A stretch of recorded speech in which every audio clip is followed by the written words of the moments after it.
మనమైతే దర్గాకి అయితే వచ్చేసాం. లోపలికి వెళ్ళి ఎలా ఉందో చూసేద్దాం. ప్లేస్ ఎలా ఉందో చూసుకోవచ్చు. మనం దగ్గరలో బీచ్ ఉంది, అందుకని చల్ల గాలి వేస్తుంది.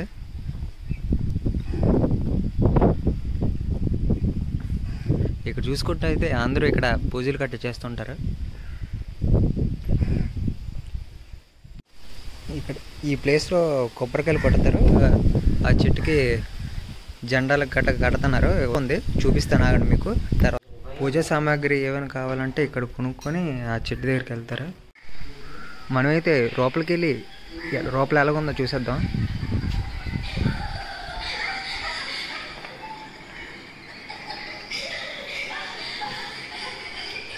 చూసుకోవచ్చు మనం.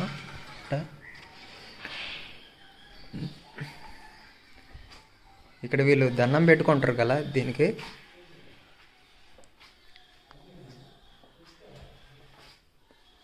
ఇక్కడ చూసుకోవచ్చు.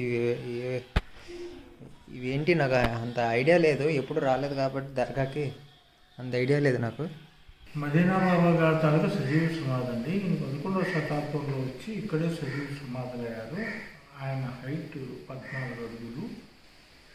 స్వామివారు 11వ శతాబ్దంలో మదీనా నుంచి వచ్చారు. మదీనా నుంచి వచ్చి ఇక్కడే సమాధి అయ్యారు.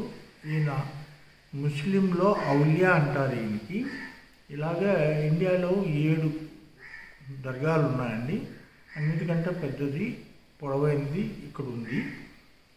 ఇది ఆనాటి నుంచి ఈనాటి వరకు కూడాను వక్ఫ్ బోర్డ్ అండర్లో ఉందండి.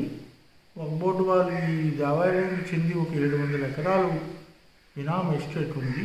ప్రస్తుతం రైతులు ఆక్రమణలో ఉంది.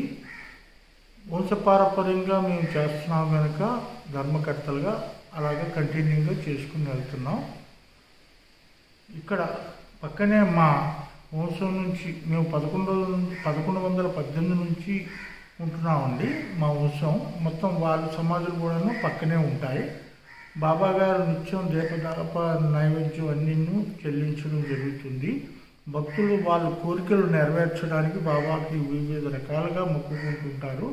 వాళ్ళు మొక్కులు తీరిన తర్వాత వచ్చి పిల్లలకి తలనీరాలు తీస్తారు. ఇక్కడ స్వామివారికి అంగరక కప్పుతారు. అన్ని ధర్మాలలాగే కొబ్బరికాయ కొట్టి ప్రసాదాలు ఇచ్చి నైవేద్యం చెల్లించడం జరుగుతుంది. అదేంటండి అది? స్వామివారి చిటికిన వేలండి. చిటికిన వేల. మరి బయట ఉన్నవి? బయట నుండి స్వామివారు జీవితకాలంలో అక్కడే కూర్చుండేవారు. అక్కడ కొబ్బరికాయ కొట్టి దేవాలయంలోకి ప్రవేశిస్తారు. Okay, thank you.